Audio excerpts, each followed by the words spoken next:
So we're going to begin the academic forum. My name is Jerry Ruiz, and I'm a 1977 alum from Crown College Economics. And thank you.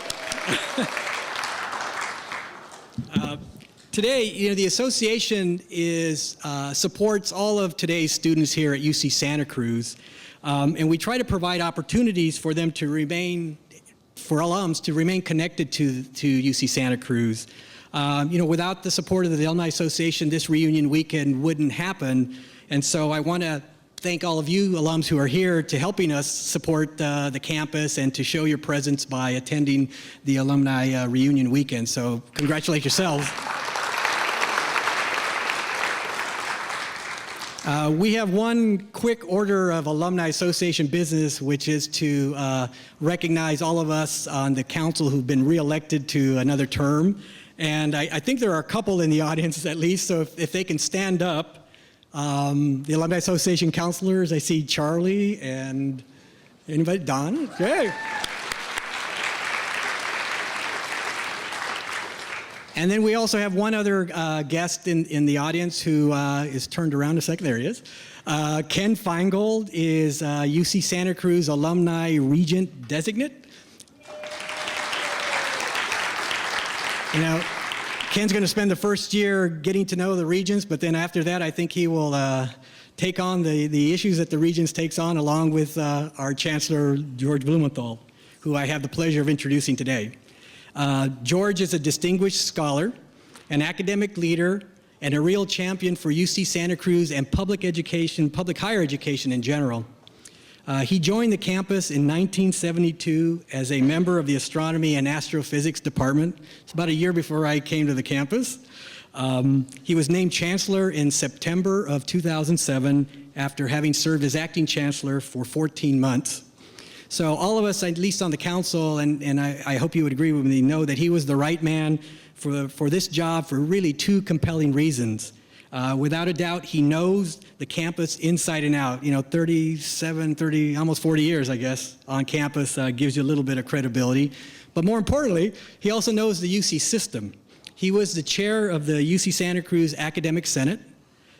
George also served as the system-wide Academic Senate and represented all UC faculty on the UC Board of Regents. And of course, he's an outspoken advocate for both students and staff at the university. So there's no one, I think we all agree, no one we'd rather have in that position advocating on behalf of UC Santa Cruz, both in Oakland and in Sacramento, than our Chancellor, George Blumenthal. So with that, he's been called the gem of the campus, or one of them anyway, and I'd like to introduce Chancellor George Blumenthal.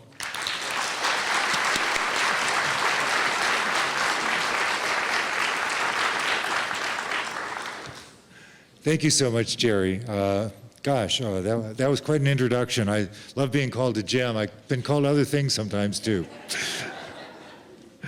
Well, welcome to all of you. I know many of you are here to see a former beloved professor, or some of you are maybe here to see if these panelists have things to say that will remind you of what makes UC Santa Cruz so special. And some of you are just wondering, is UCSC the same as it used to be when you were here? Well, look around the campus, and I think that gives you a hint to what the answer really is.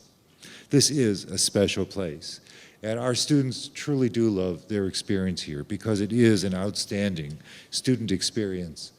Our colleges are still the pillars of the undergraduate experience, with our small communities within a much larger research university. And our students remain engaged in research as undergraduates as well. That's one of the hallmarks of this place. More than 60% of our students are engaged in research before they graduate.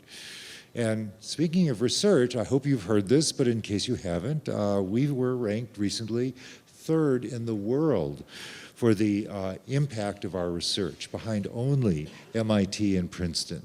So.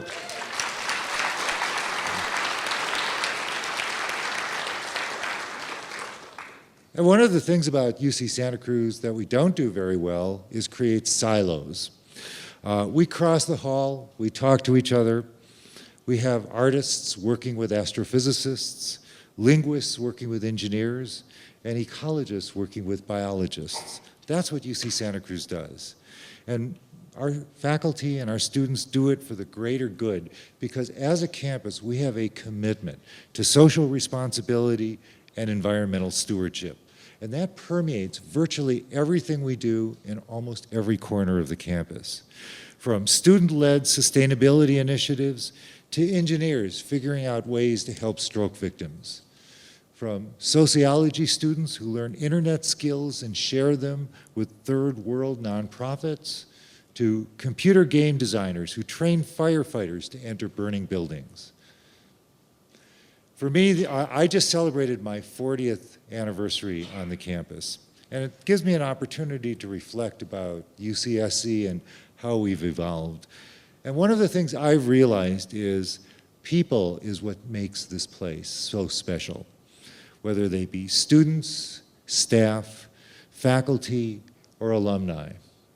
And it is indeed the faculty, ultimately, who define the greatness of this university, shaping our educational experience for students and reshaping the research landscape. The panelists you see before you are among our very finest, and it's an honor to welcome them and to welcome you to this academic forum. Now it is my distinct pleasure to introduce a very special person, Cowell College Provost Faye Crosby. Faye is a social psychologist who specializes in social justice herself as one of her major areas. She joined the campus only as recently as 1997. But you know, knowing Faye, she could easily have been a founding faculty member. That's how good a fit she is for the campus. And she has played many roles here with great energy, ranging from vice provost to chair of the academic senate to now Cowell College provost. I know few people on this campus with more energy, drive, and initiative than Faye. So let's welcome her here today. Thank you.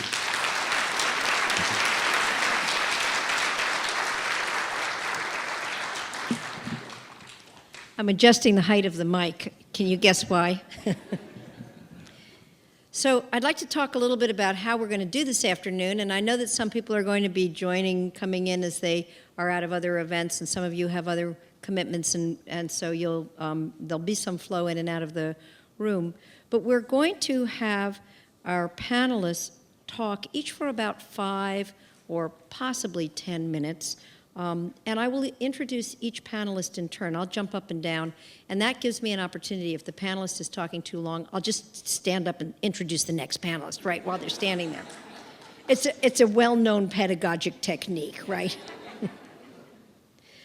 We thought that it would be very important to have here for you people who had come at a variety of times to the campus.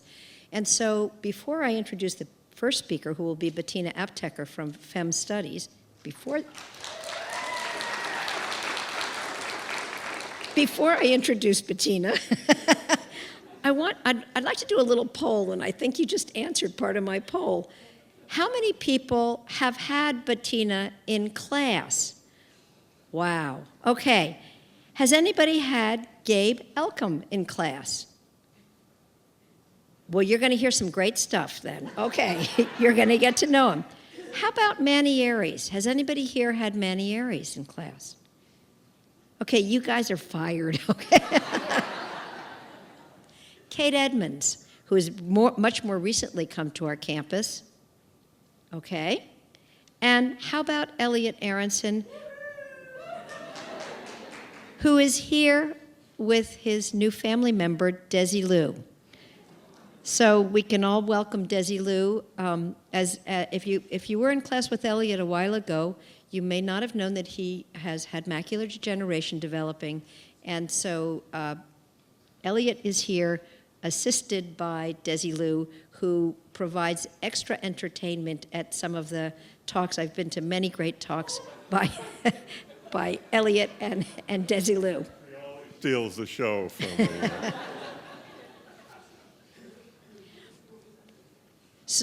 So I would like now to introduce Bettina Aptheker. She came here in 1979 as a graduate student in HisCon. In 1980, she started teaching in what we now call Feminist Studies.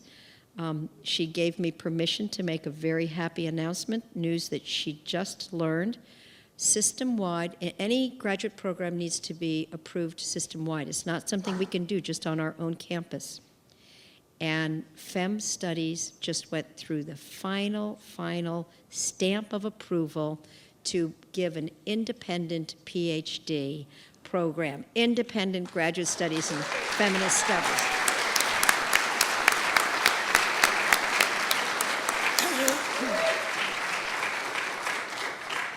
As I say, each panelist will talk for about 5 or so minutes, then there'll be some questions from me, then some questions from you, and then maybe some questions to you. So Bettina, it's a great honor to invite you up here to the podium. Bettina Aptheker.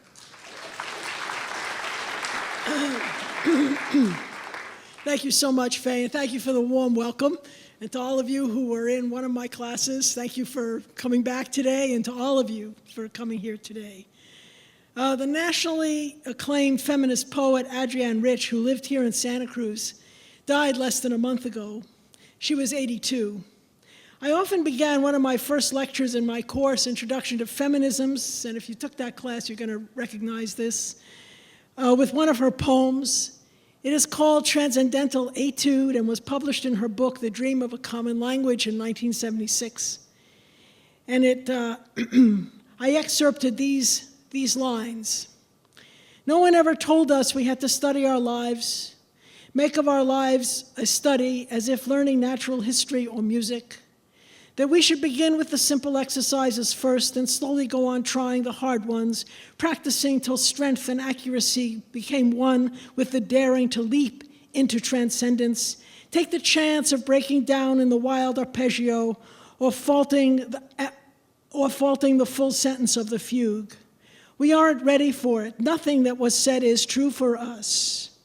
Caught naked in the argument, the counterpoint, trying to sight read what our fingers can't keep up with, learn by heart what we can't even read, and yet it is this we were born to. We aren't virtuosi or child prodigies. There are no prodigies in this realm. Only a half-blind, stubborn cleaving to the timber, the tones of what we are, even when all the texts describe it differently.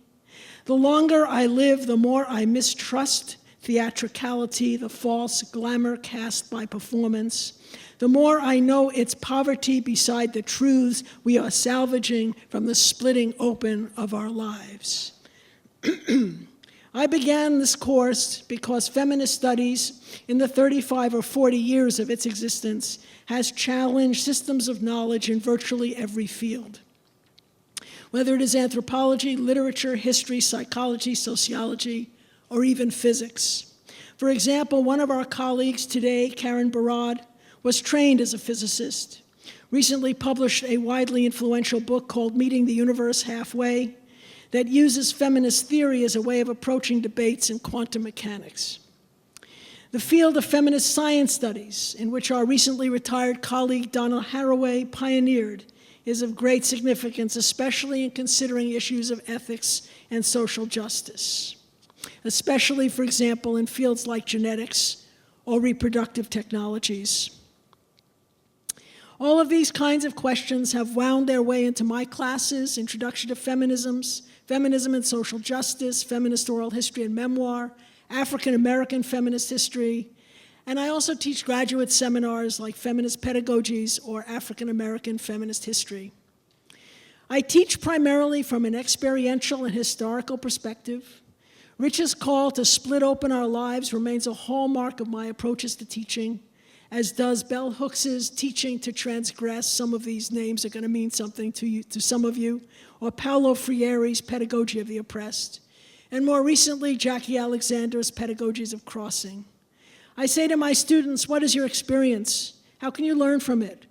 What do you learn? What were the relationships of power and systems of domination that affected what happened to you? I describe and analyze those systems, such as racism, anti-Semitism, homophobia, sexual violence, sexuality, transgender, issues of economic justice, poverty, colonialism, immigration, prisons, detentions, many times from a transnational perspective. Everything that happens in the world is of keen interest to us. I say women should have at least as much to say as men about everything in the arrangement of human affairs. That's my definition of feminism. I mean everything, not some things, everything. Feminism, according to the dictionary, means equality between women and men. What does equality mean? I say it means everything. Equality in everything. And I mean equality between all peoples. And to have equality, to have true equality between all peoples and genders, there must be a fully functioning public educational system and low-cost access to higher education, freedom from fear, freedom from want, freedom from poverty, war, and violence. I mean that feminism requires the radical reconstruction of human society. In my courses, I encourage my students to critically examine their own lives, their own experiences, women and men, straight and gay and trans, white and African American, Chicana, Latina, Native American, Asian American. We are all part of one another. We seek to learn how to extend compassion to everyone, everywhere. Embrace life, embrace humanity, embrace the planet, poetry, music, art, theater, dance. Do work in your life that you love, that you are passionate about, that matters. Come from a place of optimism. Come from a place of affirmation. I say, embrace a tree, chatter back to the raven, kiss the horizon. And then all we share, and then all will share equally in the earth's abundance, wrote the Jewish artist and poet Judy Chicago. And then greed of some will give way to the needs of many. And then all will care for the sick and the weak and the old. And then all will nourish the young, and then all will cherish life's creatures. And then all will live in harmony with each other and the earth, and then everywhere will be called Eden once again. Close quote. Utopian? Hopeless? Pollyannish? I say Eden is in the mind. It is a place in the mind. Vision it and make it so. Thank you so much.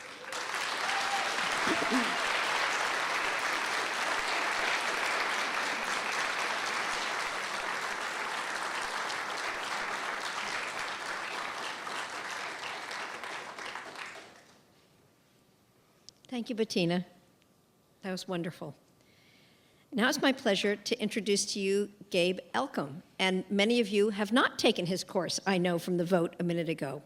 I've had the pleasure of serving on a committee with him, and so I know that he has a deep dedication to teaching, and like Bettina, he brings the teaching and the research together. Teaching isn't something that you do part of the time, and then research another part of the time. Gabe came to us in 2003. Did I get that right, 2003? Mm-hmm. And he's in the computer engineering department, where he teaches a fantastic course on robotics. And I think he's going to talk to us about that course on robotics and how you approach that as part of a general education. So it's a great pleasure to introduce Gabe. Welcome, Gabe. Thank you, Faye. Thank you, Faye. We're good? Okay. So since none of my students are in the audience, I can, elaborate a little bit more on sort of the process. I'm going to tell you about a class I teach. It's sort of it's my signature class. It's the class, my favorite class to teach every year. I created it. And it's proven to be popular enough that we've sort of created an entire major around it. So we just, as of this past summer, got approved to have an undergraduate robotics engineering degree, of which we are the only UC who gives one, and one of about only 5 universities in the country who has anything close at an undergraduate level. And it'll take us a little while to go through ABET and things like that. Thank you. So what this class is in 10 weeks, so I just finished teaching it over the winter for the 8th time, and in 10 weeks, 32 students will, actually it was 36 this time, 36 students will build a robot in 10 weeks in a team of 3, and that robot is going to accomplish some task.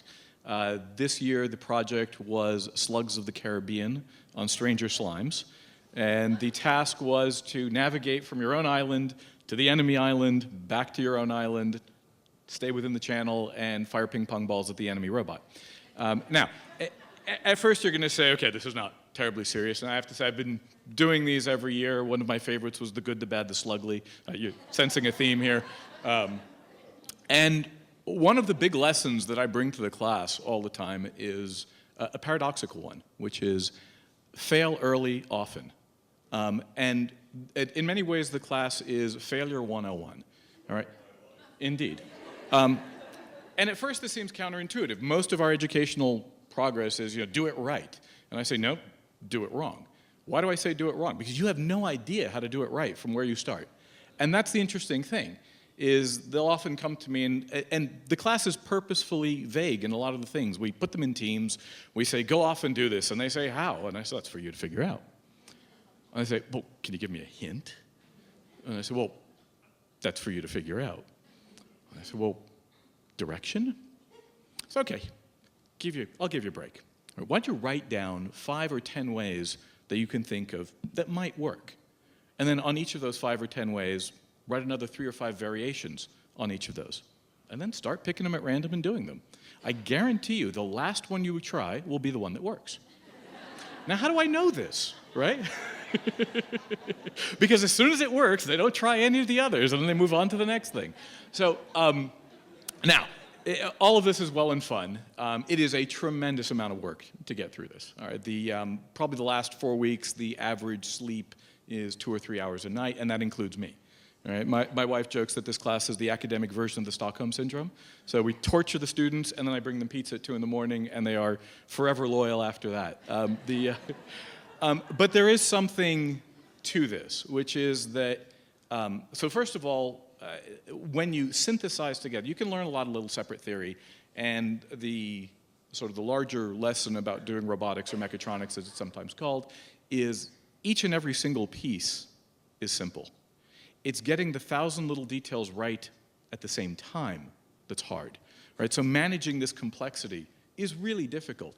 Throw into it the theory that the students don't know very well, the math that's quite hard, the tangle of having to sort of work on practical things that don't always work the way they expect, lack of sleep, a little stress, questionable nutrition during the quarter, and then put them together with people they don't really know all that well, and they don't just have to manage the project itself, they have to manage each other. They have to learn to communicate, to be creative, to put things in context, to negotiate conflict, which happens all the time. What winds up coming out at the end of this are 10 robots that are, each of them have probably 600 man-person hours into them, at least, going in the course of 10 weeks. And these are not remote control. They set it down, they flip the switch on, they let go, it does its thing for the next 2 minutes. And we go and we present it up at Maker Faire, and we usually have at the end a big public demo we invite everybody to come to. I've done it in this very room. We've packed every seat in the house. It's all their friends and their relatives. Everybody comes up for this. It's quite the big deal.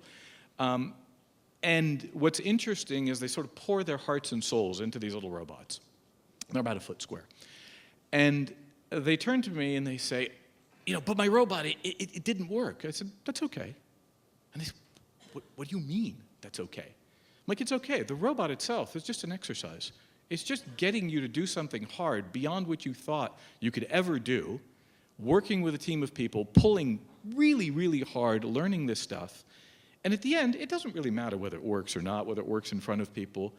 It was the experience. It was going through that journey and figuring out that you can figure it out. In essence, that is the hardest part. So I'm very happy to entertain all kinds of questions about this and tell you about it. And if any of you want, I've got thousands of pictures and things like that. But I think that's to do. So thank you.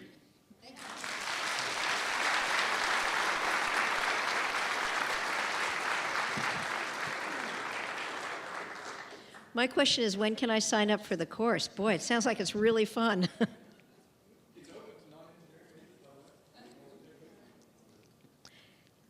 It's a pleasure now to introduce Manuel Ares. Manny has been on the campus since 1987.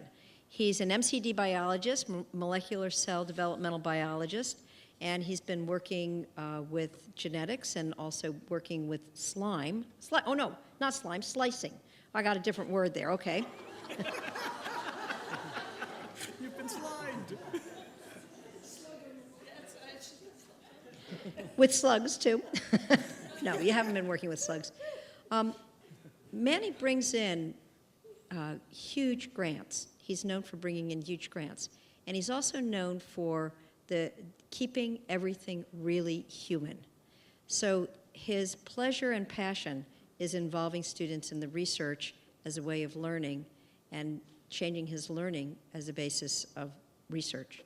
So he brings these two together in a way that all of our panelists do. As an MCD biologist, award-winning and very, very committed to all of his students. So now I'd like to ask Manny to come to the podium.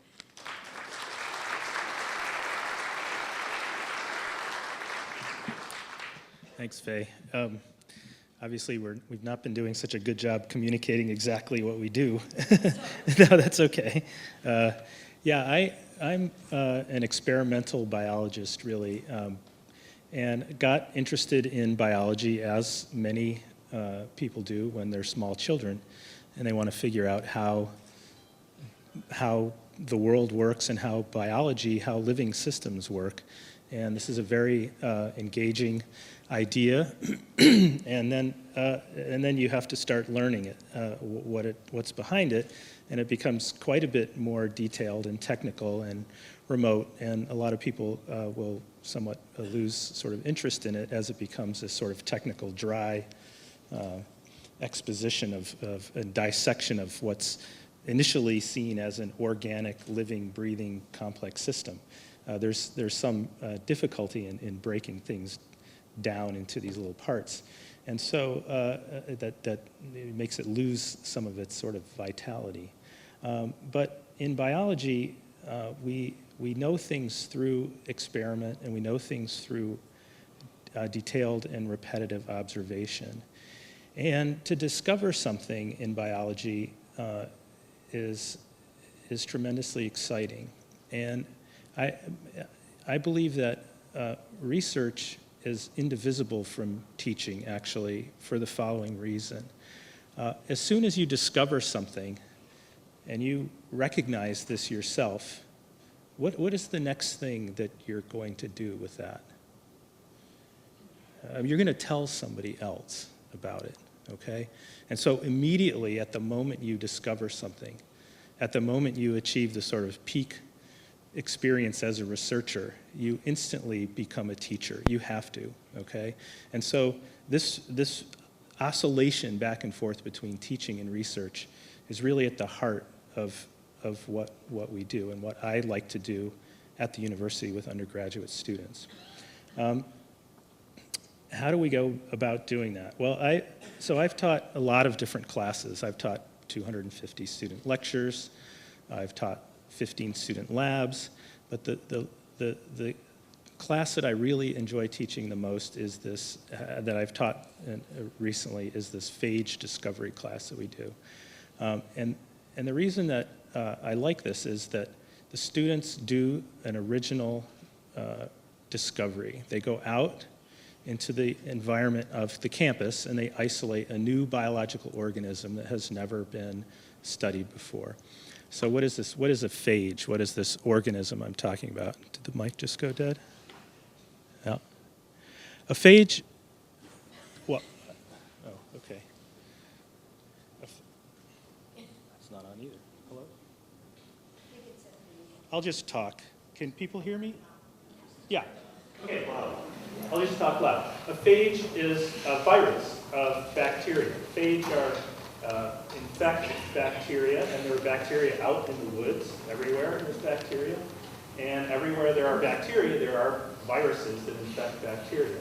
And these are quite easy to isolate, but no one's really characterized them in any detail.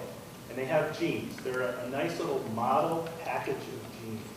So I take freshmen, and they do this for the whole year, their first year. They get some dirt, and they take that dirt, and out of that dirt they isolate a virus, and they purify it in the laboratory. They take a picture of it. They get to name it. So our first virus was called Little Red Riding Hood. She was found in the forest. And Little Red Riding Hood had 150,000 base pairs of DNA. And the students, as a class, one of the students found Little Red Riding Hood, and then after every student characterized their very own phage, the class teamed up and we sent the DNA away for sequencing. The sequence came back, a very long string of 150,000 letters with no additional information, and the students found the genes, determined functions of those genes, and made predictions about what those genes were doing in the virus and how they might influence the bacteria when the virus was infected with that gene.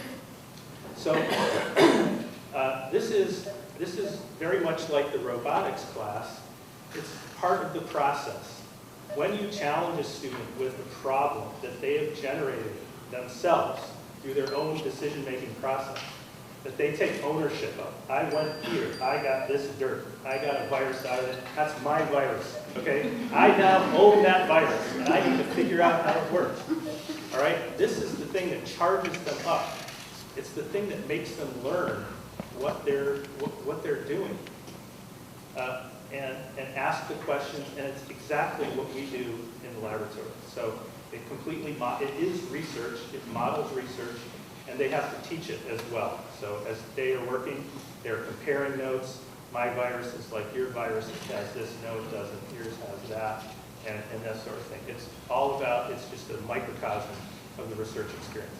And okay, I just want to say one more thing about research before I finish, which is that even in my 250 student class, I bring in the experimental basis for how we know how genes work, what genes are, what viruses are, and that sort of thing. The reason is that the facts are still in dispute. And what will happen is, if I just gave my students facts at the 2012 fact level date, in 5 years, a lot of those will be gone. There'll be new ones. In 10 years, a large fraction of those will be turned over, modified, different than they are the way we understand them now. So what I have to give my students in 2012 is a set of processes for analyzing new information, incorporating it into what we know, and being able to revise it on a regular basis so that they can maintain a critical understanding of what's going on in what's an exploding area in our culture right now, which is biological understanding, biological issues. Bettina referred to some of these as well. They're very integrated with everything society does, reproductive technologies, and rights, genetic rights, and so on. So I have to give my students the tools to go forward. And those tools are research tools. They're the same tools we use in research to find out whether we know what we think we know or not about a particular biological system. And so that's how I try to bring research into teaching, whether I do it in a large lecture or in a small laboratory.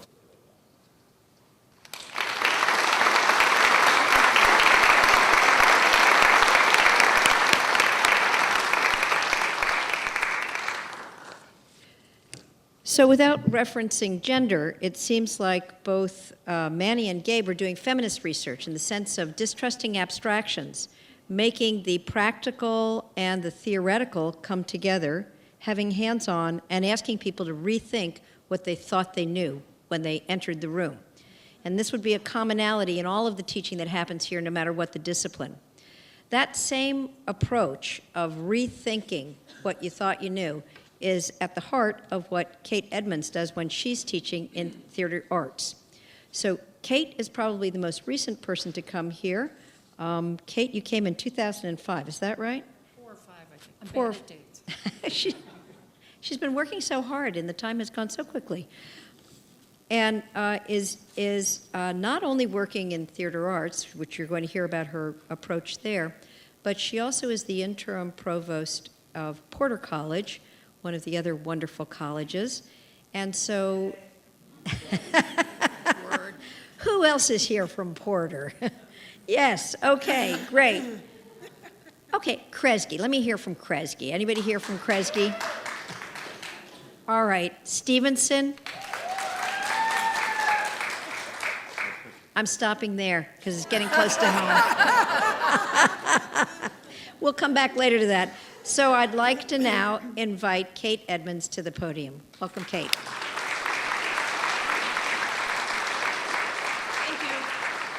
Thank you. All right. Hi. My research is centered on set design in the theater, and I just want to mention that I teach a bunch of different classes in theater arts. Set design synthesizes, I'm so happy this panel is here, many different disciplines, and then I also break it down and teach, for instance, drawing for the theater, that sort of thing. But one of the reasons I do love this panel is what they said. What we do when we go into a room in the arts, and I don't use the term artist very much with my students. That's something that other people get to call you if you do your job right.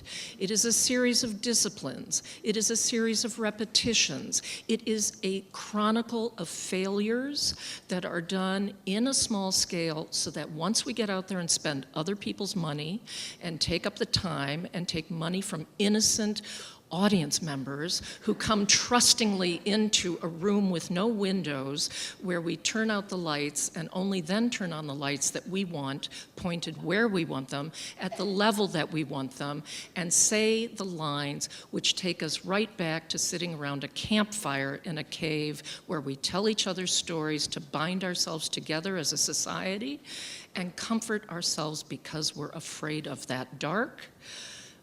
You have to be really good at what you do to take up people's time that way. And an artist is, I actually do think of artists, okay, there, I used the word, fine. I tell my students there are scientists who get up every morning and go into the laboratory, and they know the odds are they're not going to solve the specific problem in their lifetime. Do you have that same dedication? If you don't, go do something else. Now, the comforting news is you're going to solve a problem, all right? But over and over again, keep asking yourself, is this good enough what I'm doing? When I'm working at 1/4 inch to the foot, is that good enough? Am I comforting myself, or have I pushed myself? Am I serving the script? As an aside, I will say I think the playwright is the only artist in the theater who has to look at a blank page, and there's nothing scarier than a blank page. But the minute you know what failed, you've moved a step ahead. Now you know what you don't want. Ironically, don't throw away those failures. They may come back and be illuminated in the course of your research and your studies and become helpful to you. But the journey is from reading a script to putting something on the stage is a journey that does not go from A to B to C. It might go from A to M to AA, Z, back to M. Let's go back to A a minute, I'm confused. The convoluted journey is part of the process that helps, I'll say the theater artist, but I would say any artist, any researcher, anyone open to finding something that they didn't expect. That journey, to me, is always somewhat convoluted. And I try to make sure my students understand that they are there to surprise themselves. And once again, if they're doing something we all know, we've all read Hamlet at one time or another, the student has to start to understand that Hamlet is just like them, a really smart university student, and then he gets a call from home, your dad has died, and you're gonna be here a little bit longer, bring a friend, Horatio, come along. And all of a sudden, you're there a little while, and while you're grieving for your father, your mother starts sleeping with your uncle. Oh, how lovely, they got married. Sooner or later, in our class discussions of Hamlet, my only question is, aren't you glad you're not Hamlet? You know, I mean, and you must start looking at things in a new way so as to present them to your audience member in a new way. And I'll wrap it up quickly because the other side of that coin in all of the arts and in all of our shared experience here on campus, in this room, and out into the world The technology changes, the words might change, the way we present our thoughts might change. Here's what does not change: the human heart. We fall in love, we have our hearts broken, we can't save those we love from the pain that life visits upon them. We enter into chaos and can't control it. We have the feet cut out from underneath us, and we experience great joy. Very, very messy. Life is messy. Now, like any great poet, as a visual artist in the theater, or an actor, or a director, let's take all that messiness, let's edit it, let's show it in all its horrific and its horrific beauty. Let's put it on stage for 2 hours, and let's do it 8 times a week. That's what poetry is.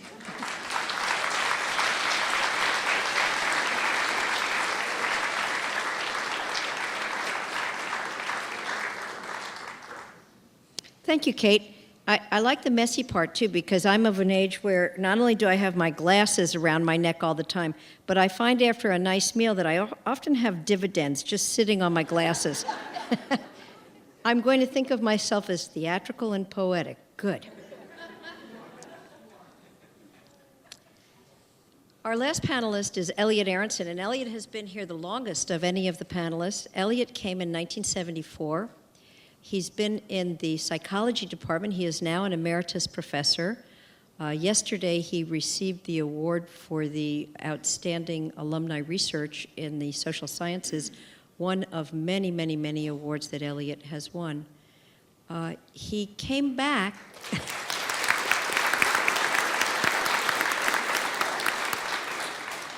Though he is retired, he was willing to come back and spend a Saturday. His devotion to students and linking that devotion to students with his devotion to research has been a hallmark of Elliot's career, as with all of our panelists. And so I'd like to invite Elliot Aronson and Desi Liu to the podium. Elliot, you want to come up here or you want to speak from I'm there? going to stay right here. Okay, so I'd like to have you speak from right there. The reason I'm going to stay right here is, thank you. Thank you so much.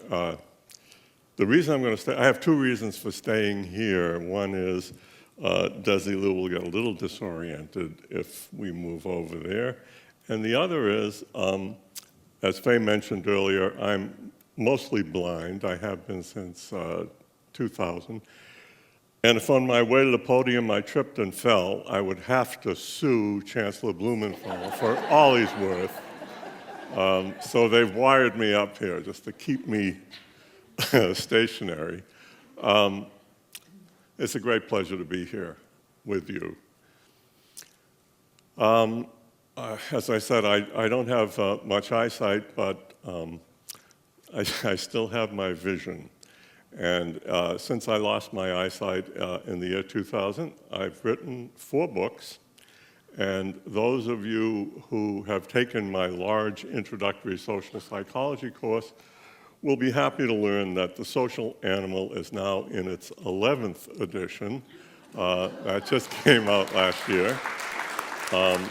So I stay pretty active with the aid of computer technology, for which I'm very grateful, and with the aid of this fantastic animal who is teaching me a great deal about how to get around even though I can't see. I want to talk to you a little bit about why I came to this university at all, because I came in mid-career. I was 42 years old, and I'd been knocking around. I taught at a couple of other universities, including one in Cambridge, Massachusetts, whatever that's called, and my most recent job before I came here was at the University of Texas, which was a very, very cushy job where they had me in a research institute, and they gave me all kinds of research money, so I never had to apply for a grant to do my research. And they told me that I didn't have to teach any courses. And they paid me a very large salary. And I said, but I want to teach courses. And they looked at me as if I was crazy. But anyway, I came here when invited because this was, and still is, a unique institution. And in 1974, what I loved about it was the college system and the fact that I could be in a college, and instead of being surrounded by other psychologists, I could be, and I was, at Kresge College where I started, in the next office was a philosopher, Ellen Sukiel. 2 doors down was a sculptor, Jack Zajac. A couple of doors down was a biologist, Henry Hilgard. Across the hall was a physicist, Matt Sands. Nearby was Carter Wilson, a creative writer. It was just an enormous pleasure. And Ellen Sukiel and I, she being a philosopher, designed and taught a seminar together called The Life Cycle, Psychological and Philosophical Foundations of the Life Cycle, where we admitted 18 highly selected juniors and seniors, and we selected them because it was a huge reading list of philosophy, psychology, world literature, and we made them promise that they would do all the reading. Which brings me to a point that I want to make, and that is, Desi, sit. Good girl. What is the purpose of an education, and what kind of an education did you folks get at this unique institution? And for me, what an educated person is someone who has a lot of knowledge, both widely and deeply. That's one. But two, it's someone who knows how to think critically. So you can listen to political speeches, advertisements, or anything that appears in magazines or journals, and really separate the wheat from the chaff, and really see through the bullshit and get to what's real. That's really important. And the third criterion is empathy and compassion, that you learn to empathize and feel compassion for people who are less privileged than you are, or for anyone who's in trouble, even people who have done bad things. So as part of this course, as one of the assignments, we assigned a very interesting little book by Franz Kafka, one of the great writers of the 20th century. And this particular writing was called A Letter to His Father. Franz Kafka, who in his early 30s was still living at home and was under the thumb of a very domineering father. And so he wrote him this really long letter criticizing him for what an overbearing guy he was.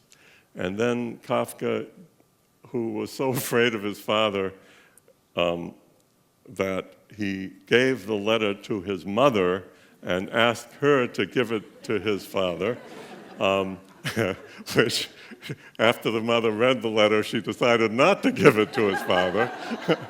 But we read the letter and we talked about it in the seminar, and then the assignment was, we want you to sit down, take a few days to do this, and write a letter in the same style to one of your parents, either your mother or your father, if you have a bone or 2 or 3 or 20 to pick with them. If you have some criticism, write that letter.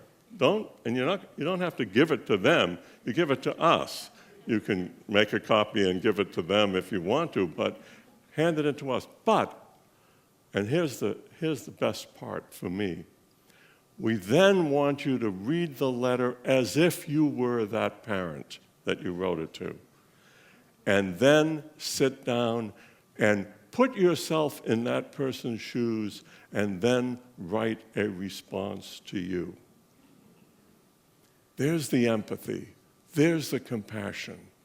Not only do you have the ability, the critical ability, to nail that parent, to really talk to that parent in terms of what they've done that you don't like, but then you try to figure out what's going on in their lives, that what was the overpowering events in their lives that might explain what they did and why they did it, why they did the things that you're now objecting to. And in that one assignment, for me, encapsulates what an educated person should be able to do. Thank you.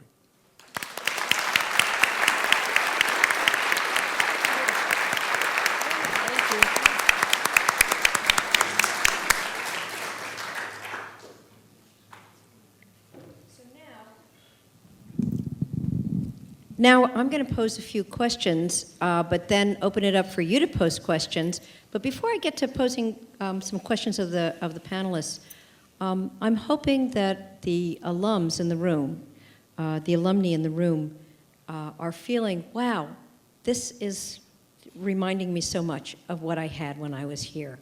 That you're feeling that wonderful nostalgic pull, that you remember the great courses that you had. I know that so much of your education happened outside of the classroom, but the education that happened in the classroom, you're probably having a moment, yes, you're nodding.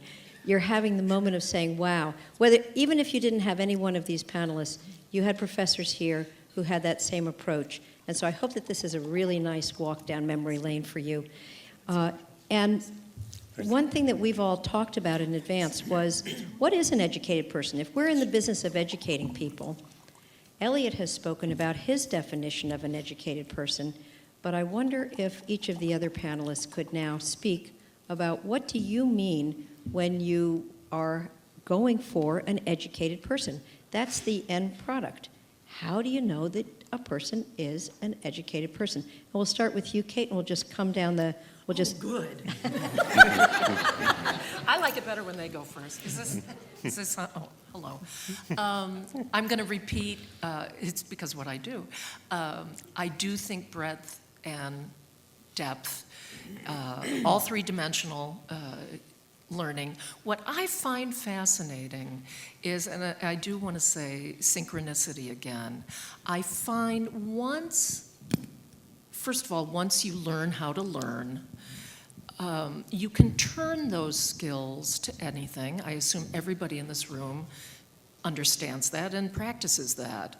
What I find wonderful is when my students and other people's students start to put things together in ways that I have heard the other panelists talk about today, which is the, at times, seemingly disparate elements of knowledge start to reach out and create a span, so that it becomes more difficult, perhaps impossible, to create truly fine divisions between being an artist and a scientist, between being a researcher and a community activist, being one thing or the other, that there's a totality where disciplines begin to feed each other, and finally they knit themselves into an entire fabric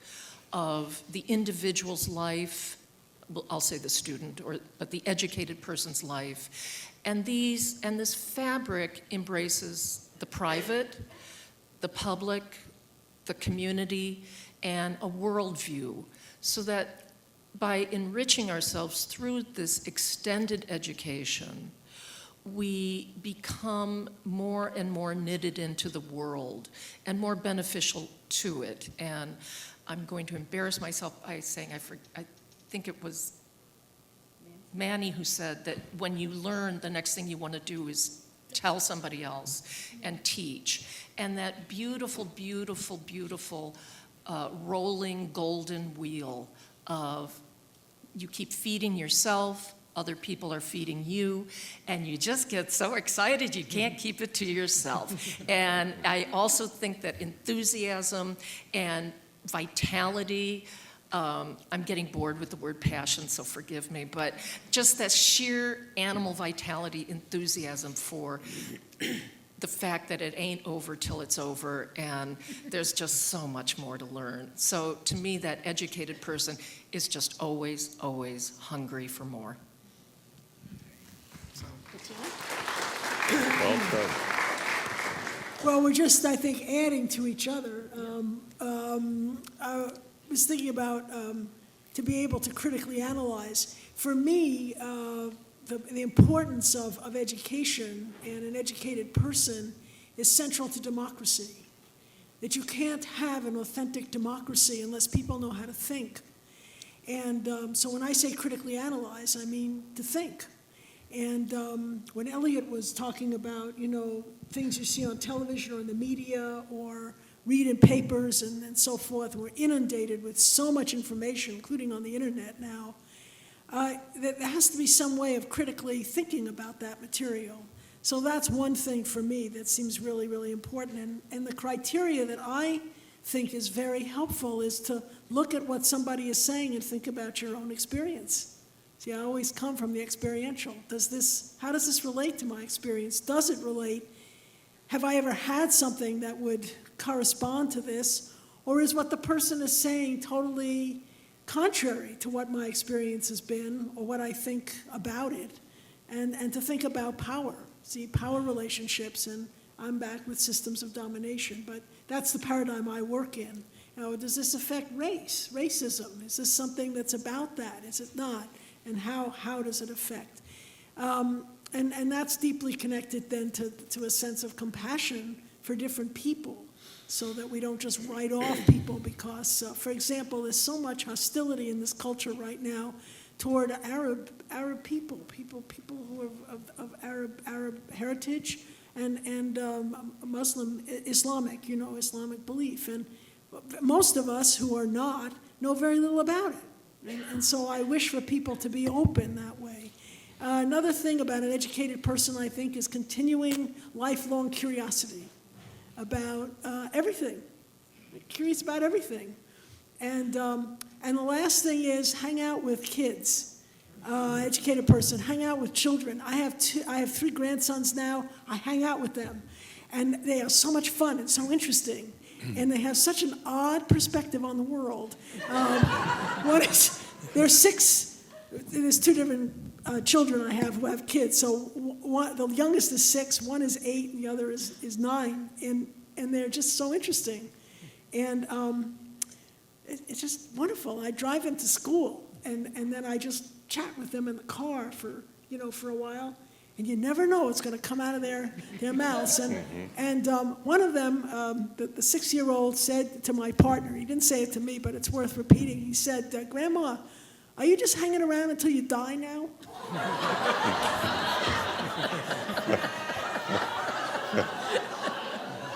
So, she said, "Well, I am going to die, sweetheart, but I'm not hanging around." So it's good perspective, you know what I mean? Yes. So that's my thing about critically educated. Thank you.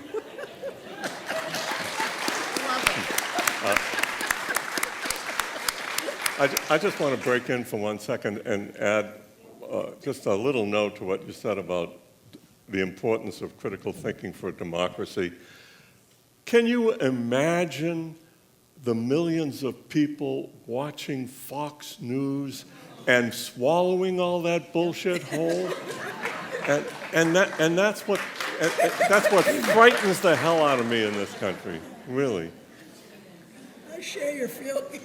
So the disadvantage of going sort of at the end of this is sort of most of the good points already get made. So what makes an educated person? Well, so I sort of have a technical background. I'm a little different than we're sort of technical, not sort of on the table divide here. So there's a few things that, from a technical standpoint, I believe that there is what makes an educated person, and this is sort of broader than just in the technical training, but it means that you have a full command of the fundamentals. Every educated person should be both literate and numerate. It means they should be able to understand math, at least to the high school level.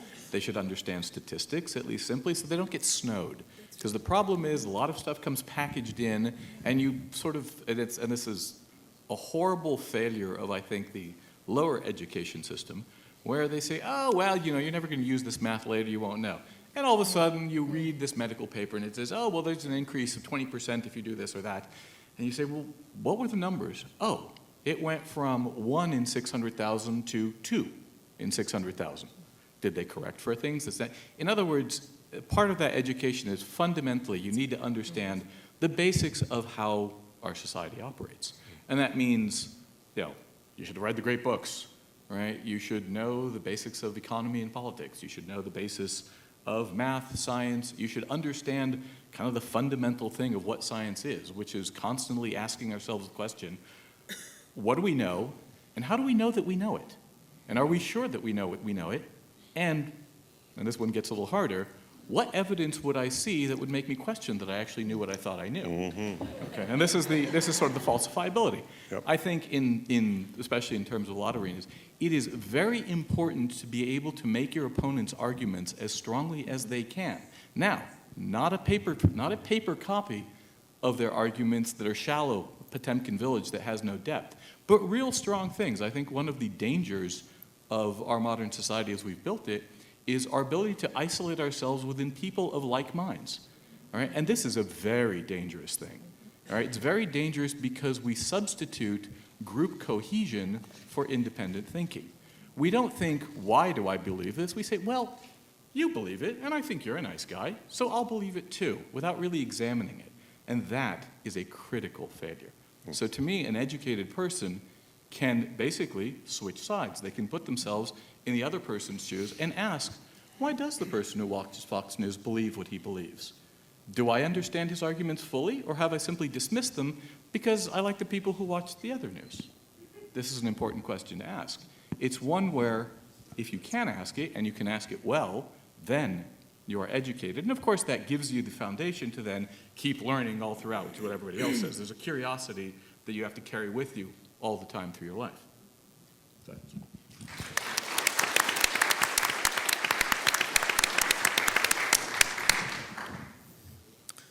Yeah, I agree with all of this analysis of critical thinking being really important.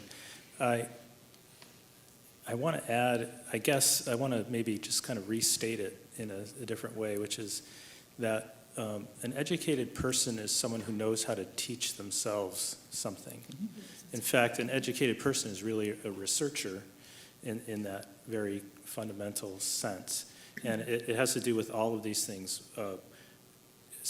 making observations, reading a study, reading about the data that supports a position, and then asking yourself whether this is something you will accept into the sacred temple of your beliefs or however you think of,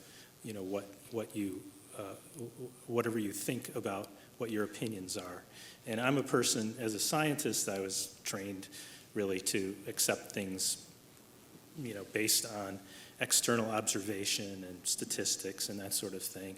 And so, I feel very strongly that I'm not going to believe something unless I really have strong evidence for it. Although I can appreciate things and am sensitive to issues that are not well supported by data, because there are many, many things out there that you just can't quantify because they're feelings, they're part of your genetic heritage that has been handed to you through evolution over a vast time frame. I mean, we're all advanced primates here. We have certain things about our behavior that really is very hard for us to overcome just by imposing rational thought on everything we do, right? So these have to do with tribalism, relationships, as you just mentioned. I might want to believe something somebody else says because I want to be part of their tribe, and that's more important to me than actually knowing what's the right answer, okay? But an educated person is one who can teach themselves something from the raw materials, from things that they read. And that, I think what you see among the faculty that I see is an autodidactic, capability, ability to teach yourself. And that's what we do, and we teach other people. And hopefully the best thing we could teach you is how to be autodidactic yourself and how to teach yourself and to make those quality judgments about what you know and what you want to act on through the rest of your life in a dynamic, constantly evolving revolution of understanding that you hopefully will go through as you incorporate this mass of information that's hitting you every day.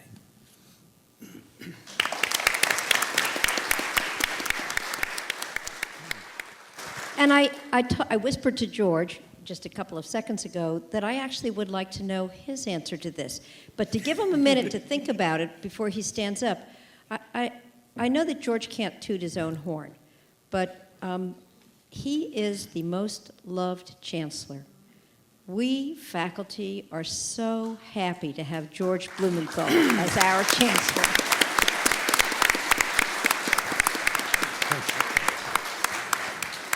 Thank you, Faye. Well, I would love to give you the answer that an educated person is someone who's managed to attain a degree from UC Santa Cruz.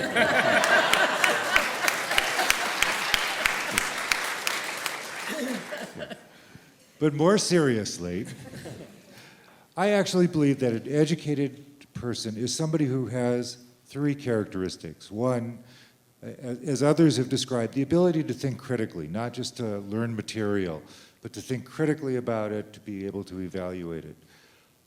Secondly, I think an educated person is someone who's able to reject ideas that they may have had previously when new evidence comes to light that shows that those ideas are wrong. So an ability to actually evaluate and reject ideas and change your thinking. And third, and maybe even most importantly, I think a truly educated person is one who has gained knowledge, probably a lot of knowledge, but who's also gained an understanding of how much knowledge they don't have, and who has an understanding of what they don't know. So those are my three characteristics of an educated person.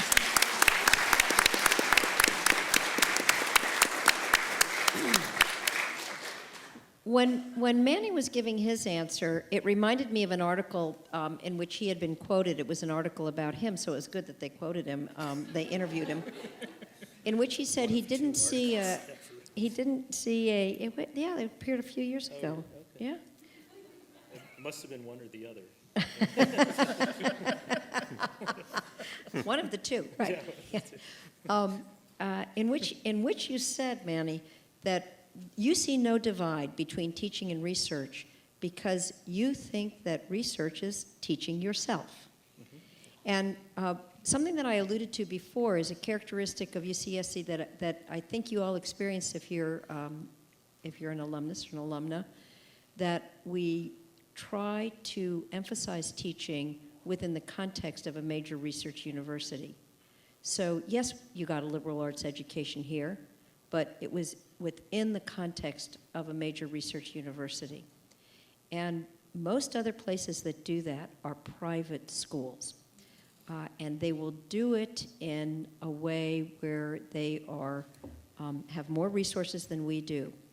But the idea that we're educating the whole person, that there is something about this expansiveness of spirit, and that's what we're going after, and that the teaching and research function are linked to each other inextricably. That's very much the hallmark of UCSC. So to give people a chance to formulate your answers, and we're going to go back in this, I'm going to tell what the question is, and then I'm going to give a little tiny filler so that these great brains can have a minute to think about their answers. Yeah, put us on the spot. The little filler will be a personal anecdote, but I would like you to talk very closely about the question of limited time in a 24-hour day and limited resources where we have graduate students as well as undergraduate students. Do you have any instance that you can point to where it actually enhanced your teaching to have the research, and I think we've heard some of those, or where it enhanced your research because you take your teaching seriously? An actual specific example, because after all, we're not just talking in abstractions. So while you're thinking of your specific examples, you didn't get this question in advance, I'll permit myself a personal anecdote. I had taught for 21 years in the privates before coming here. So like Elliot, I came mid-career. In fact, the reason that I came was because there was a position that was vacated because Elliot Aronson had retired. So we're bookends, Elliot, not only at this table. And I had taught at an institution, Yale, where the assumption was that if you were a great teacher, you weren't doing your research seriously enough. So Judith Azen is in the linguistics department here, and when Judith received the teaching award at Yale University in 1982, Judith says she knew, she'd better look around for another place to be. Fortunately, she's a fantastic teacher and researcher, and she had the opportunity to come to UC Santa Cruz. I then taught at, after Yale, I taught at a place called Smith College, which is a liberal arts college where we do very much the same sort of education as is prized here, but without as many research labs and without as many research opportunities for the students. And when I went to Smith, it was assumed that because I had come with a very heavy-duty research vita, it was assumed by my colleagues that I wouldn't care about teaching. When I got to Santa Cruz, they assumed that because my research vita looked pretty good, I must really care about teaching, and they assumed because I had pretty good credentials in teaching that I probably was a pretty good researcher. This idea that the two go together for me was something that was very important. It's been a very comfortable life here, and the redwoods make it all that much more comfortable too. So I've had many instances. I could tell you that one instance was where I learned a lot was at 3 o'clock in the morning going over the data with one of my honors students where she had done some calculations wrong, and then I said, oh, it'll just be 10 minutes and we'll do them, and I thought we'd be out of there by 7 p.m. 3 in the morning we left. At 4 in the morning, I drove her home, and then I went to my house and crashed, and at 4 in the morning she realized that she had miscoded one of the variables, and this student got up at 7 in the morning and redid all of those analyses that we had spent the last 7 hours doing together. She redid them on her own, and her honors thesis was in on time, and she got an award, and it was a great honors thesis. That taught me something about the perseverance, and you don't just say good enough and nobody's ever going to notice, and nobody's ever going to know that I miscoded that one variable. She thought about it afterwards, she went back to it. So that's my personal anecdote, and I hope that you've had a little time to think about something that I've given you some filler time, and Manny, I'm going to pass it to you now. I can think of many specific ones, but they all sort of fall into the same kind of a category, which has to do with teaching an introductory level or early level course to students who are just really starting to get a grip on the information, the ideas. And so here's me. I have to cover this stuff. Maybe I'm not as I haven't brushed up on it as much, so I'll brush up, I'll set it up, I'll try to create some engaging analogy that will connect the main concept to so that they can grasp it right away, and then facts and everything. Okay, so get that ready and present it, and in the lecture everybody's like, yeah. And then office hours comes, and a couple of students come in and they go, well, we didn't really understand that. What did you mean by this? What did you mean by that? And kind of corner me into my own realization that the underlying, party line on how this process works, it has got some holes in it, and it's really fundamentally not well supported by the existing data. Okay, and so that tells me then, that gives me research ideas right there, okay? And so I now, because I have kind of either been too busy or too focused on something else that's too detailed, I have forgotten or didn't notice that there are big holes. And when students who are careful come at something new, they come with this fresh, naive sort of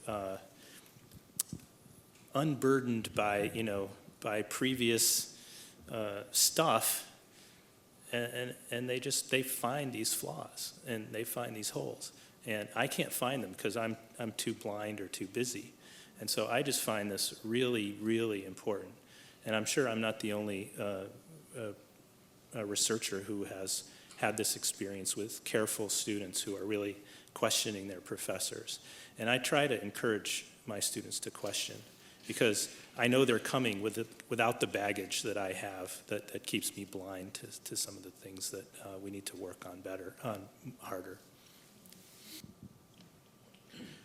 So this is an interesting one. The thing I do research in, so I do research in robotics, algorithms, things like this. The math proves to be a fairly formidable barrier between the undergrads and the accessibility of that research. In that there are very, very few undergrads who are good enough at complex numbers and differential equations to be able to get through and do this stuff. They're mired in the math, so they can't see what the math means. But I use a lot of the things coming out of my research continually to illuminate and illustrate and really to motivate why it is that they're slogging through a lot of what they're slogging through. So engineering education has a big fundamental problem. It's the elephant in the room that no one likes to address, and it is that the first 2 or even 3 years, you are learning so much background material that you don't get to do the fun part of the synthesis of putting it together and understanding it. And we get very clever about trying to sort of push experiences down into the curriculum so they get to sort of see where it goes and why it's useful, et cetera. But we have a problem. We lose a lot of people along the way because they're just not willing to slog it in. So a lot of times, I will bring in some of the things we're working on. I have, a small UAV, a little unmanned airplane that we fly around, and I'll bring it in, There'll the autopilot, I'll have them look around. So look, what you are learning to do is what we do here, to sort of give them an idea of what they're reaching for, of why there's something concrete, a light at the end of the tunnel. The other thing, and this comes sort of in a slightly more interesting way, my classes provide me the opportunity to, if you will, field test the students, right? And as my classes tend to be very, very hard, and a lot of them work very, very hard, and the ones that survive, in fact, the ones that thrive, they're the ones that I say, would you like to come in and spend some time working in my lab? Now, actually, I have a line of students who want to get into my lab as undergrads, so I sort of have to keep sort of swatting them away. But the good ones who come in, they start out doing things that need to be done but that aren't terribly research-y or useful. I mean, they're useful. They're things that have to get done, but they aren't sort of the meat of the theoretical research because they can't. They're not there yet. But they learn. They're in the environment, they're helping around. Oftentimes, we'll run an experiment. We have a robotic boat that I have that sort of sails in the harbor. And so, it takes 4 people to get it off the track into the water to get everything set up. They have to pull it back in. There's a lot of what we quaintly refer to as chopping wood and carrying of water that goes on in the lab. And the interesting thing that happens through all of this is that the students who sort of stick it through, they sort of learn almost by osmosis. And the curious ones, they say, well, why did this happen this way? And I'll spend some time and explain it. So a great part of my teaching, of course, is the one-on-one teaching that happens both with the grad students and the undergrads that are doing the research outside of the formal classroom environment. In fact, most of my teaching is probably of that vein.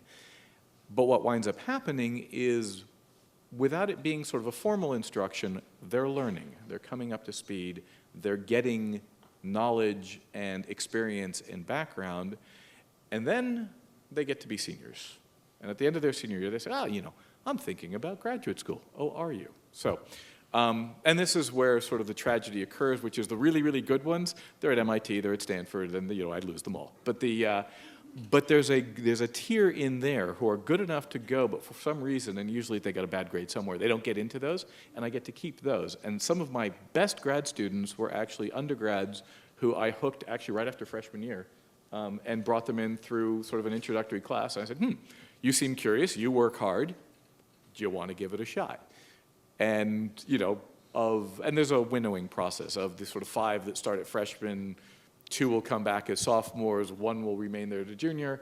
Maybe they'll make it through their senior year or not, but and then they'll most likely go off to MIT or Stanford. But but the ones that I keep are really quite good, and they have a much broader depth of experience because they've been working on real projects for usually at that point 5 or 6 years already before whereas a conventional graduate school, the master's students don't touch the research apparatus because they don't know anything yet, and really only once you're sort of in the PhD do you get to start playing with the equipment. Well, by then there's 3 or 4 years left, whereas I've had them working on this stuff all throughout. Does it always work out well? No. Do they break things? All the time. But there's a learning process going on, and that's part of what I do, is I'm teaching them as well as they come in. And occasionally they do bring a fresh perspective or something unusual in, which is quite useful.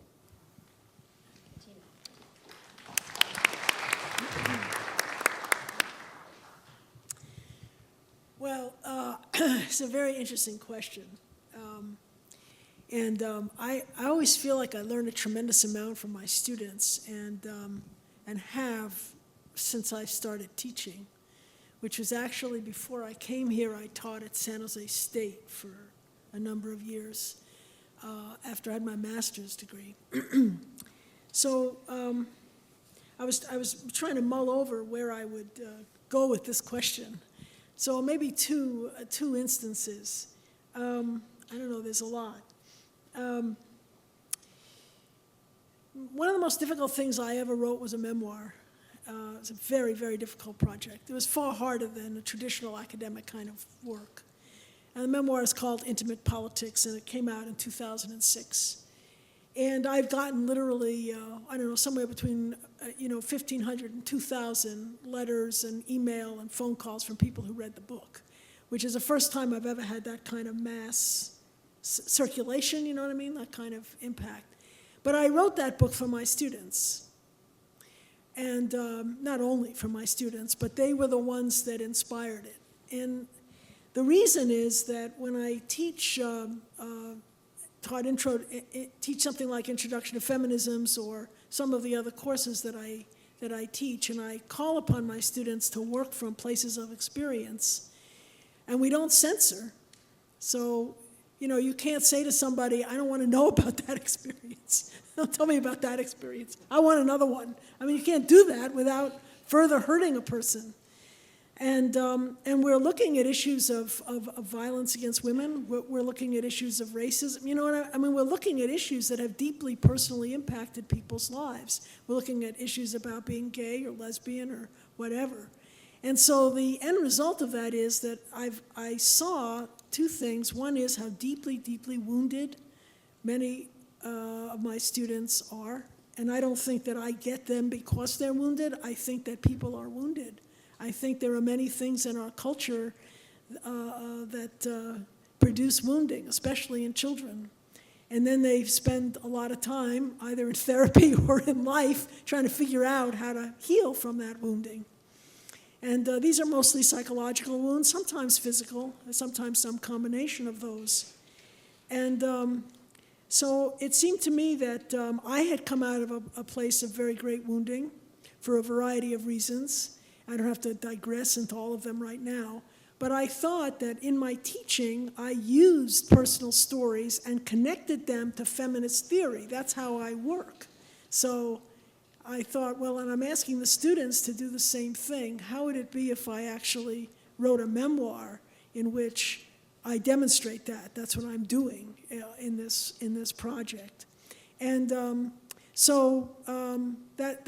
one example, and it took me about 8 years to write this book. It was very hard. I wrote a lot of other things in between, but the writing of this memoir was very difficult.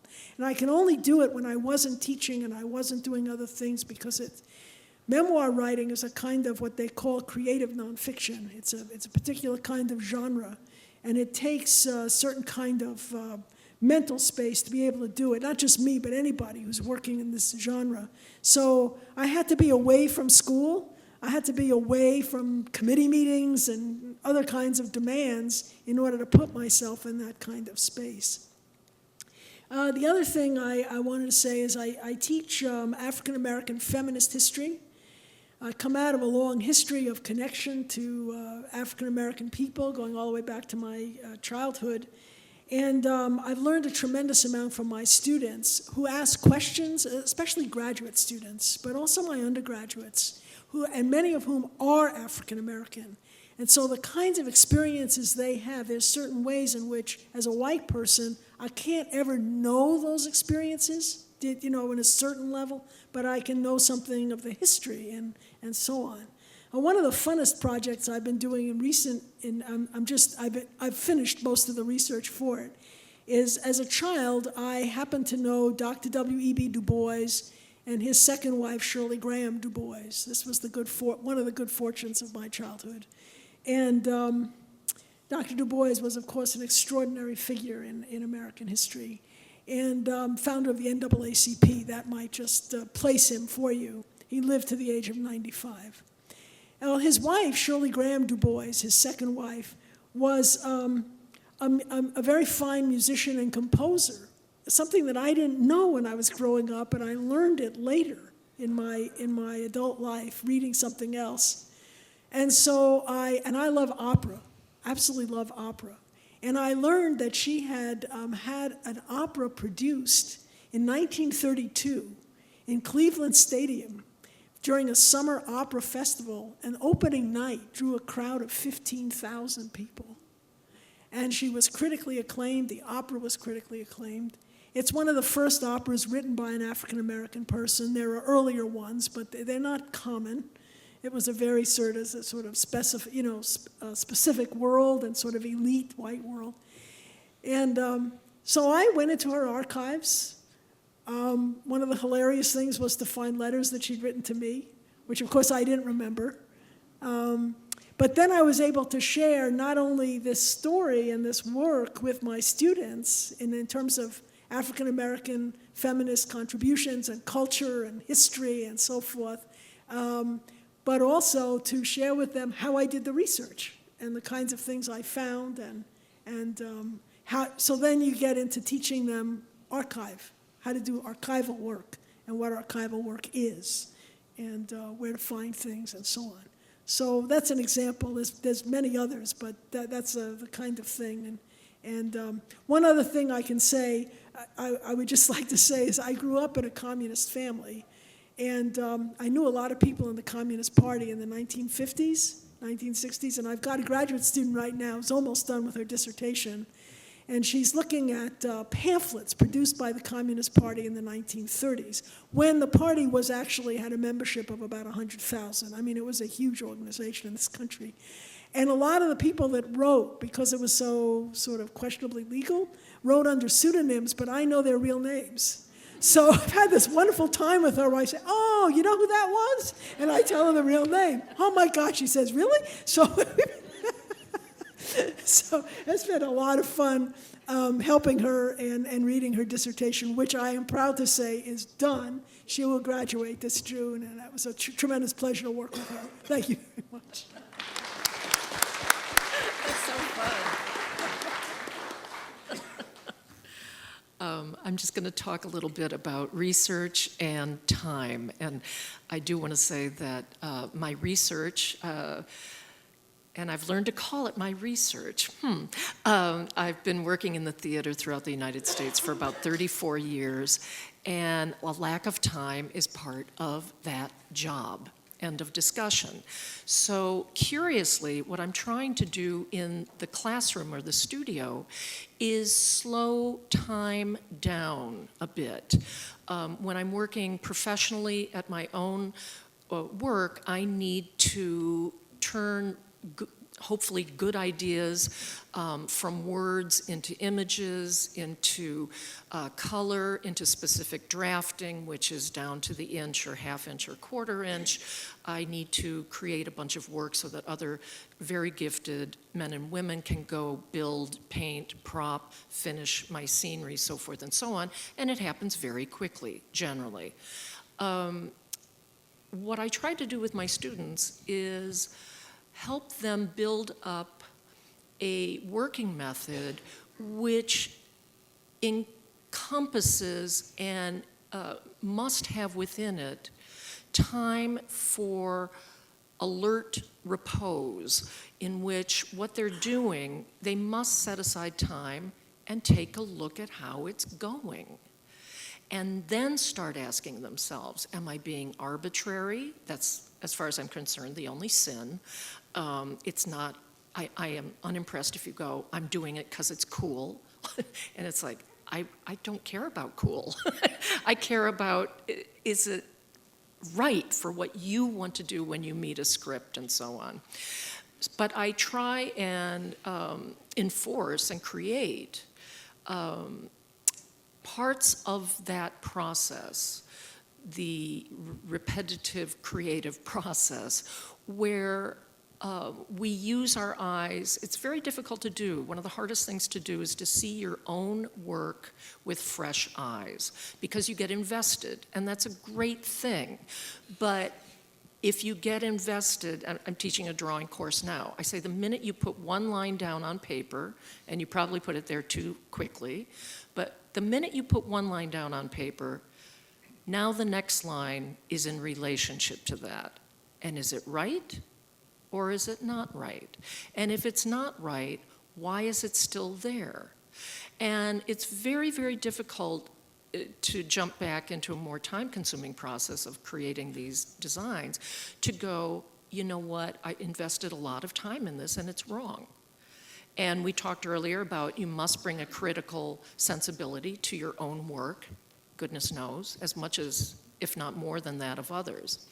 So then very quickly, and this has happened several times, but I was delighted the first time it happened. I'm sure all of you as undergraduates never, ever, ever waited until the last moment to do a project. See, it's a knowing smile. Of course you didn't. You started in advance and were fabulous. What has this younger generation come to, huh? Well, here's the deal. Many of our students wait because they're going to turn in something that they quote unquote know how to do. That's the wrong thinking. But they've been taught how to create an essay, for instance. And many people will pride themselves and go, oh, well, yeah, I can knock that essay out in an hour and it's going to be fabulous. And I go, it would be even better if it was rewritten, but that's fine. That's why I have a lot of red pens in my office. But what makes me happy is then they try and apply those working methods to things they don't know. And one thing I tell them from the first day, this class, the set design class, it's going to take up much more time than you understand right now, okay? Just hear me say that. So my favorite is when a project is due, and I walk in just assuming I'm going to be stepping over the sleeping bodies in the studio and so forth and so on. And we all, because our students learn so much from each other's work, as much or more than they're going to learn from my critiques. We all take a look, and people get up and talk through what were they hoping to accomplish, what do they feel works, what do they think needs more work or strengthening. And several times, some of my best students have walked in, and they said, I was working on it, and Kate's right, I got going a little too late. And then at 3 a.m, I went, oh, it's wrong. So I tore it apart. And this is what I brought in, and I think it looks great. And I go, you know what? You're right. Because if you bring me in the most beautifully constructed wrong model, you have indeed brought in an exquisite corpse. If you bring in the clumsiest, most cack-handed, in a three-dimensional space that has vitality and connection to the script that we're all analyzing and trying to bring to life, you knock the ball out of the park. So you can always create an exquisite craft to support a strong idea, but if you're cautious and fearful so that you don't rip it apart when it needs to get ripped apart, you're not going to actually achieve what you want. And sooner or later they get that. So the time that is folded into my schedule, I'm actually trying to slow that down in theirs, but I love it when they just look at the clock and go, oh, to hell with it. Let's rip it apart and see what'll work. And that's the student I love.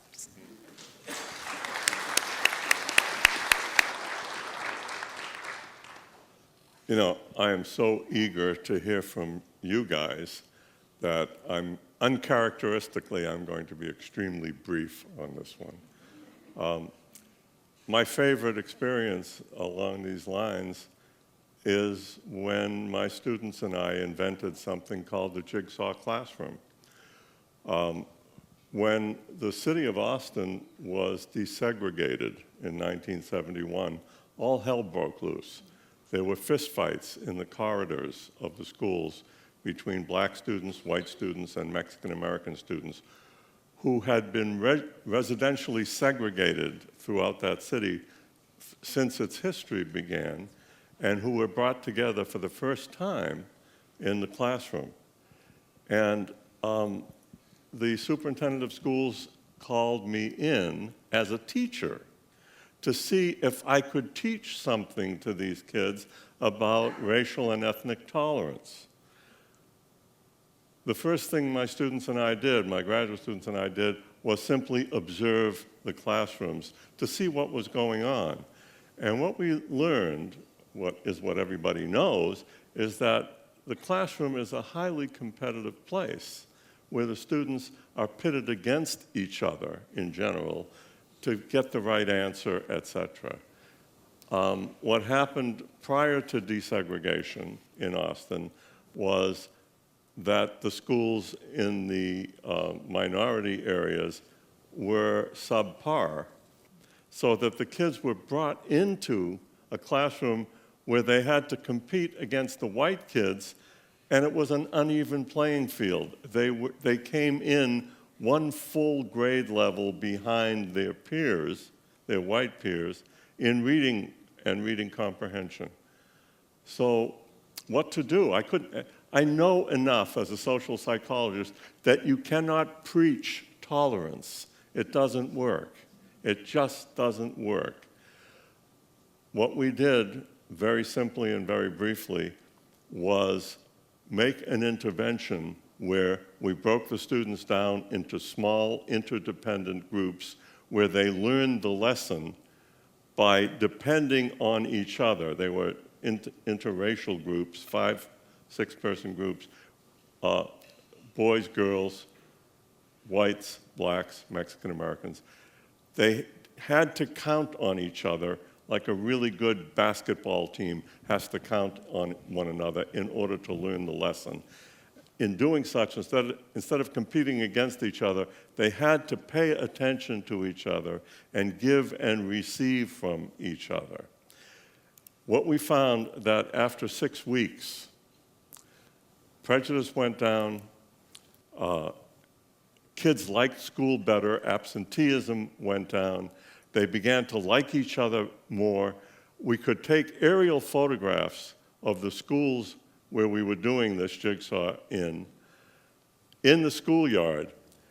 In the schools where we weren't doing jigsaw, there were clusters of black kids, clusters of white kids, clusters of Hispanic kids. And that's understandable. In a situation like that, people tend to cluster together. But where we had introduced jigsaw, the kids were totally intermingled. So the lesson there was you can desegregate a school, but you can't really integrate it unless you restructure the classroom, the learning experience, in a way that gets kids interacting with each other and learning through experience, experiencing each other as helpful comrades rather than as competitors, rather than in ways that exacerbated the existing stereotypes. Now, interesting things happened after that. I mean, first of all, I went in just to help out.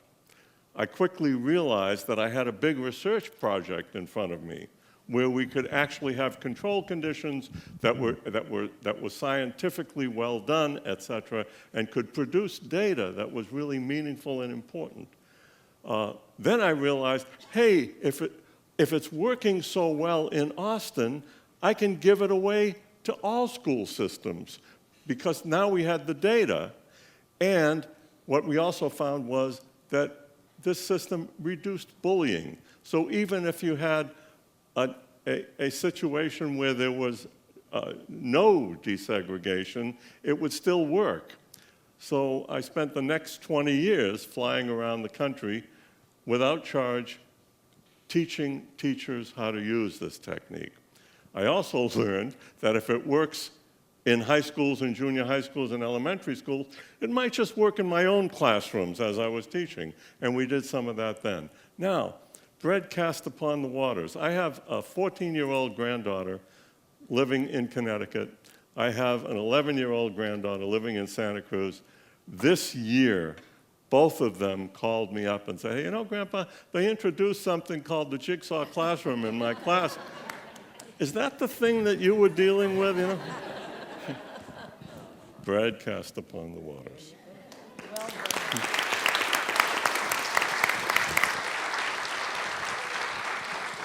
So now, your opportunity, if you have some questions that you'd like to ask, and yes, and I'm going to come to you with the mic then. So I don't know if there's another mic circulating, but here comes this one. Thank you. I'd just like to say that I was one of the lucky 18 in the life cycle, Elliot, so thank you. That was a profound effect on my life. And I had Intro to Fem with Bettina, which also had a profound effect upon my life. And I have a question for Bettina, and that is, what is your take on the political situation as far as women's rights right now? And I know it's a huge subject, but would you address that, because it's such a hot topic right now, and you're so smart. Well, I appreciate that you think I'm so smart. Thank you for the compliment. And for the words about Intro to Fem, and also for Elliot's class. Well, it's very difficult right now. You know, you'll see my political persuasions and so forth, but now, very interesting thing. The most interesting thing that happened this week, I think, is that the Senate passed the continuation of the bill, of the legislation that is to prevent violence against women.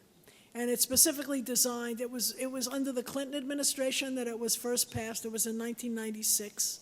And it's specifically designed to protect women from domestic violence, which I think many of you know is extremely widespread and actually increasing statistically in the country, which is a very unfortunate factor.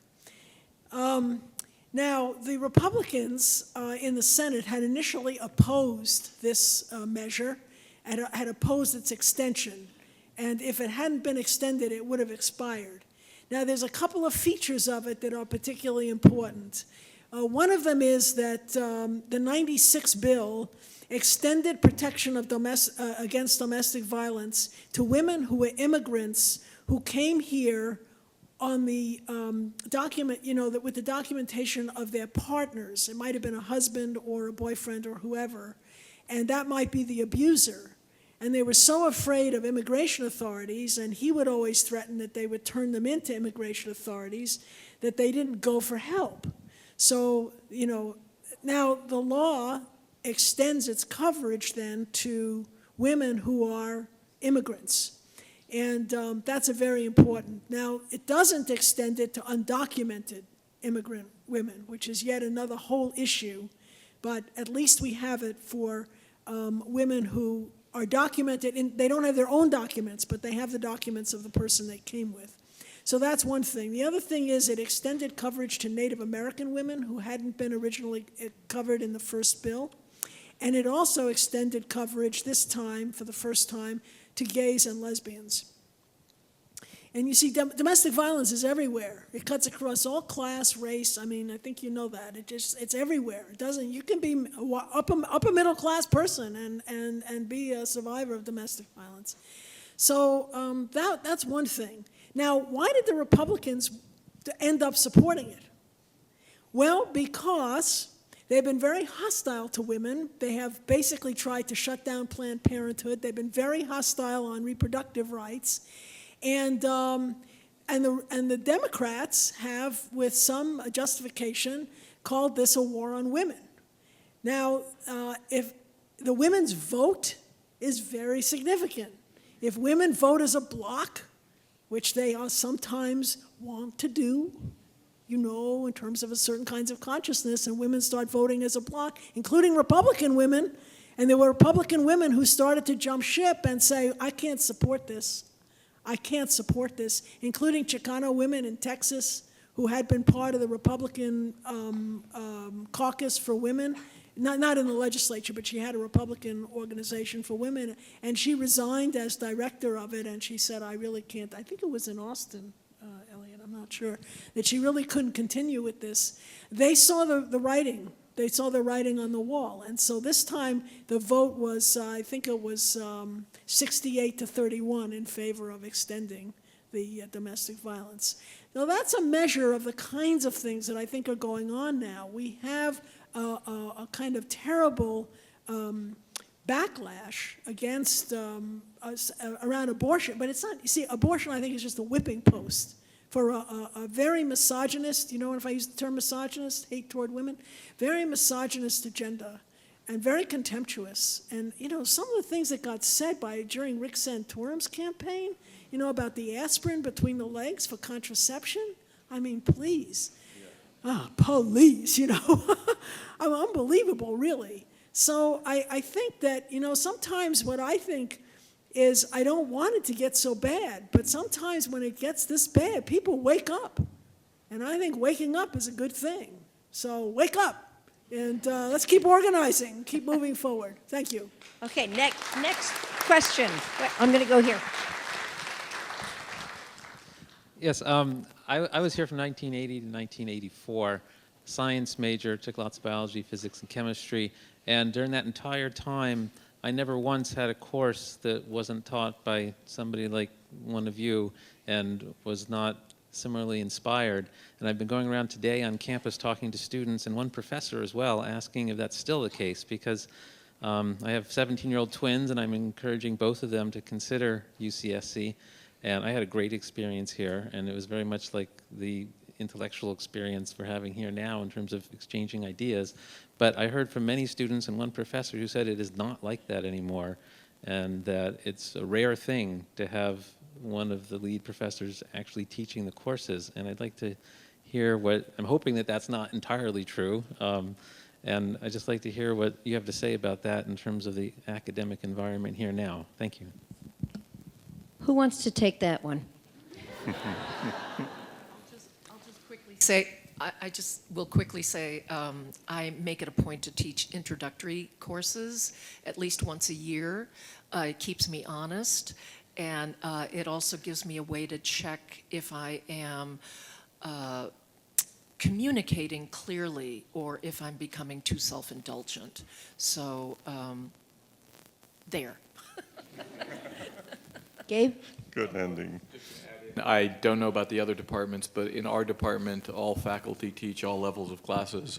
There are more and less gifted teachers within that cohort, but they all try pretty hard, and they're all teaching classes at every level all the time. So, Maybe, can I say just one? Is that, I just wanted to say that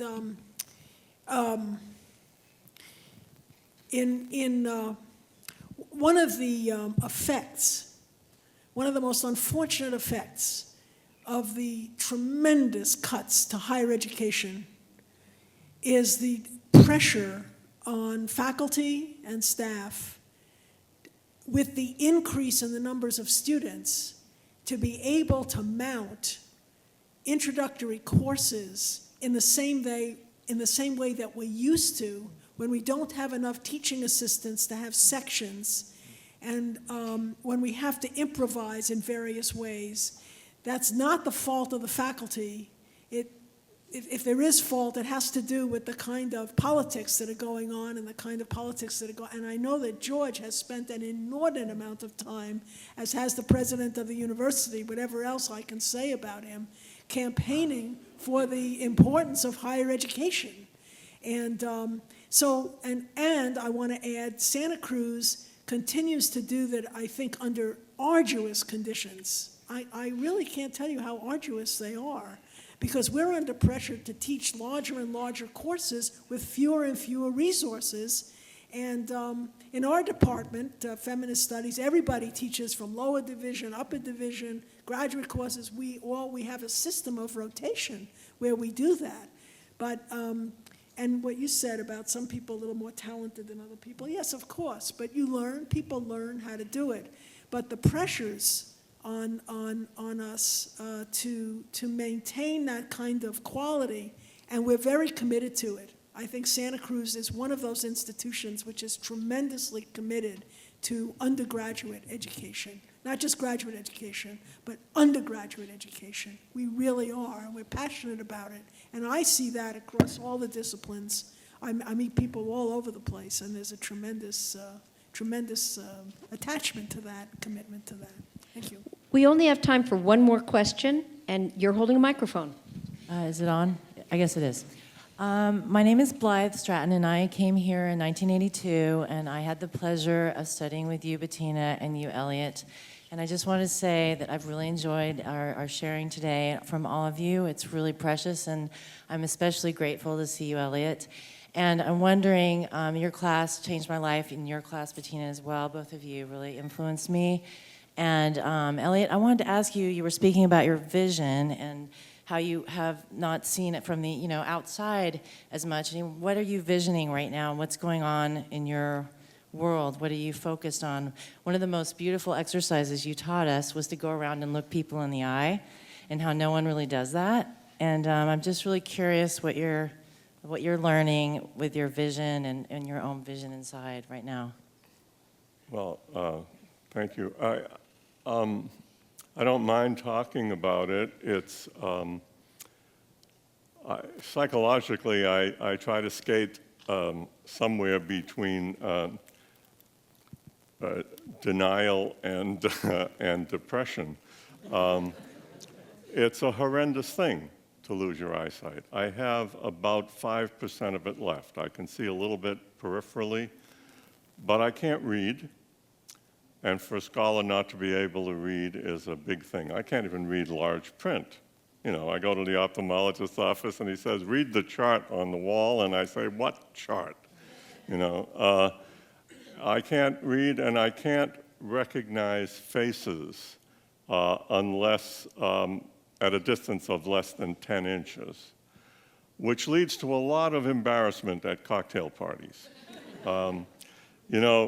I used to love to go to psychology conventions because I could see all my old former graduate students, some of my old colleagues and things like that. But I'm in a big room like this, I have to get so close to someone before I can begin to recognize his or her face that if it isn't somebody I know well, I'm already standing too close. So that's difficult. But as I alluded to before, computer technology is really good. The Macintosh computer can convert the printed word into the spoken word, and that has allowed me to continue my writing. I still, thanks to Desi Lu, I travel around the country lecturing. As I mentioned, I've written 4 books since I started to go blind, and one of them is one of George's favorite books. He says that every chancellor should read it. It's called Mistakes Were Made, But Not By Me. And indeed, one of the national news magazines, either Newsweek or Time, I can't remember which, listed it in the December issue, just before Obama was inaugurated, as one of the 10 books that Obama should read before he enters the presidency. From his behavior, I don't think he's read it. But that was a very exciting book for me to write. And like Bettina, who several years ago wrote a memoir, I wrote an autobiography last year. It's called Not by Chance Alone, My Life as a Social Psychologist. And of course, that's the easiest kind of book for a blind person to write because I don't have to go to the library. Everything I need is up here. And it was an exciting book for me to write, and the feedback I get is enormously gratifying. So I still remain very active. I am 80 years old. I love to lecture. After I retired from Santa Cruz, I taught for a few years at Stanford, even after my eyesight was failing. But it really got so bad that I couldn't, it was just too much of a chore to teach every day. But I do just about everything else. And one of the things I learned in life, I think perhaps the biggest lesson, I'll just tell you one story, because I am a storyteller, so I have to, you'll forgive me. When I was a kid, like 13 or 14 years old, I had an older brother who taught me everything I ever knew. Unfortunately, he died of cancer when he was 31. But at that time, he was about 19 and I was about 14, and he taught me how to play poker. And this was a day when he allowed me to play with the big guys, with his friends. And I was playing and I was doing pretty well, and then I got dealt 4 or 5 terrible hands in succession, and I was losing money, and I finally said something like, "My God, what crappy hands I've been dealing." And my brother grabbed me by the front of my shirt and practically lifted me off the chair and said, "I don't ever want to hear you complain about the hand you've been dealt. Every asshole can win if he's dealt a full house. It takes real skill to win when you're dealt a bad hand." That was a lesson that extends far beyond poker. And so, look, I've been dealt a pretty bad hand with this eyesight thing, but I'm still here, and I'm still functioning, and I'm playing the hand as best I can.